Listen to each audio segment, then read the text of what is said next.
Margot est un petit peu perdue. Elle vient de rentrer dans son petit appartement. Elle a pleuré parce que le fait de voir son père se remettre à boire, elle ne le supporte pas. Et puis elle est épuisée. Elle a fait la marche pour le viol et en prenant le métro, il y a un frotteur qui a essayé de se frotter à elle. Elle a hurlé, elle l'a giflé. Elle lui a mis une bonne gifle en lui disant: espèce de gros porc, ne me touche pas comme ça. Vous êtes un gros dégueulasse. Elle est épuisée. Elle vient de rentrer dans son appartement. Elle pleure.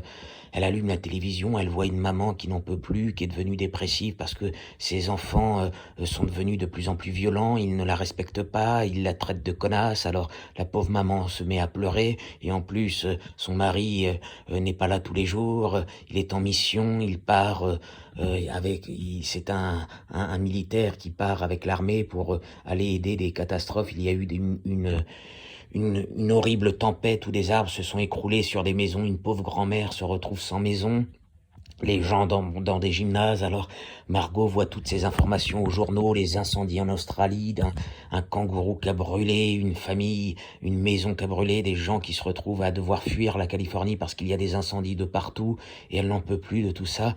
Elle est complètement épuisée, elle aimerait vivre dans une société du bonheur, elle aimerait vivre dans une société où la vie soit une douceur pour tous les êtres humains, pour toutes les femmes, savoir que l'on peut prendre un bon bain en se parfumant d'un bon parfum et savourer une bonne tarte à la meringue au citron et déguster une bonne tisane et savoir qu'on va rencontrer un homme qui sera fidèle, un homme qui aura de l'éducation, un véritable gentleman, qui sera capable de nous faire rêver et de nous faire voyager et de nous parler du bien-être. Margot, elle a envie d'être une femme, une maman du bonheur et d'écrire des livres sur la thérapie du bonheur. Elle a envie de jouer dans une pièce de théâtre et d'entendre les applaudissements du public. Elle a envie de faire rire le public. Elle n'a pas envie de pleurer. Elle n'a pas envie qu'on lui parle de violence. Elle n'en peut plus de la violence et de toute cette agressivité qui n'arrête pas d'exploser dans notre société. Margot a décidé de se prendre un petit chocolat, elle le savoure, elle boit un verre de lait et elle va se regarder un bon film sur Netflix ou Amazon Prime ou sur iTunes